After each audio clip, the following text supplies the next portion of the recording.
उसने बचपन से ही डाकुओं को बेहद करीब से देखा। उसके घर में ही चलती थी दहशत की पाठशाला। डकैतों के किस्से कहानियां सुनकर नहीं बल्कि अपनी आंखों से डकैतों को अपने घर में देखते हुए जवान हुई और फिर उसने भी वही राह पकड़ ली। परिवार की तमाम कोशिशों के बावजूद वो बन गई इनामी डकैत चंबल की ऐसी कातिल हसीना जो जुर्म भी करती थी और डकैतों से मोहब्बत भी।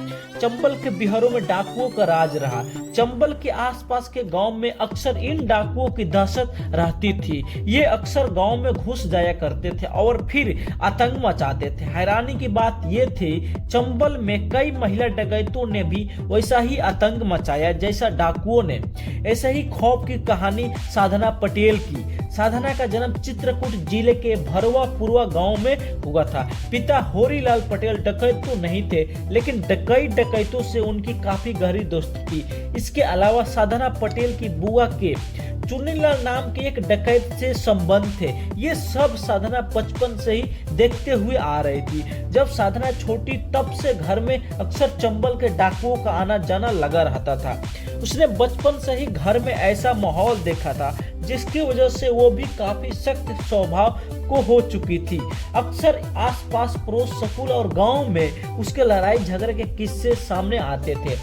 पिता डकैतों के साथ उठना बैठना जरूर था, लेकिन उन्होंने अपनी बेटी को इससे दूर रखने की काफी कोशिश की। अपने 3 भाई बहनों में सबसे बड़ी साधना के अंदर शुरू से ही बागियों वाले तेवर थे। साधना तेज तरार तो थी ही, साथ ही बेहद खूबसूरत भी थी। उसे अपनी खूबसूरती का काफी घमंड था। पिता ही कुछ समय बाद मौत हो गई। मां के कहने पर 17 साल की उम्र में उसकी शादी करवा दी गई, लेकिन 6 महीने के अंदर ही वो अपने पति से लड़ झगड़ कर वापस अपने मायके लौट आई। इसी बीच साधना का अफेयर और लड़के से शुरू हुआ और फिर उसने दूसरी शादी की। साधना की ये शादी भी महज 1 साल चल पाई। इस बार साधना के इरादे कुछ और थे। जब वो अपने दूसरे पति के साथ थी, उसी दौरान उसका दिल चंबल के एक डाकू नवल धोबी पर आ गया।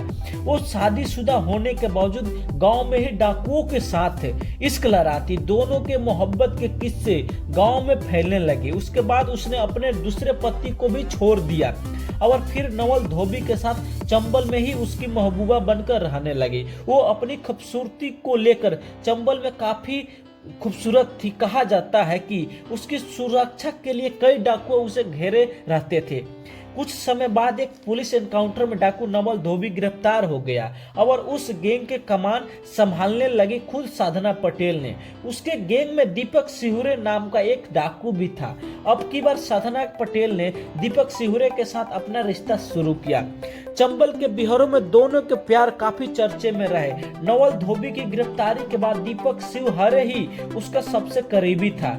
इन दोनों ने मिलकर अपने गैंग को मजबूत किया। अब तक हथियार चलाने और काफी सारे कामों में साधना पूरी तरह से एक्सपर्ट हो चुकी थी। 2018 के आसपास उत्तर प्रदेश और मध्य प्रदेश बॉर्डर के आसपास गांवों में साधना और उसके गैंग की काफी दहशत थी। उसका गैंग कई गांव में लूटपाट मचाता रहता था। साधना ने मध्य प्रदेश के एक गांव में एक किडनैपिंग को अंजाम दिया, जिसके बाद पुलिस ने उसके नाम पर इनाम घोषित किया। पुलिस साधना पटेल को जल्द से जल्द गिरफ्तार करना चाहती थी। 1 साल बाद यानी नवंबर 2019 को कडियन के जंगल में आखिरकार उसे गिरफ्तार कर लिया गया। उसके पास 315 बोर का राइफल और 4 जिंदा कारतूस पुलिस को बरामद हुआ।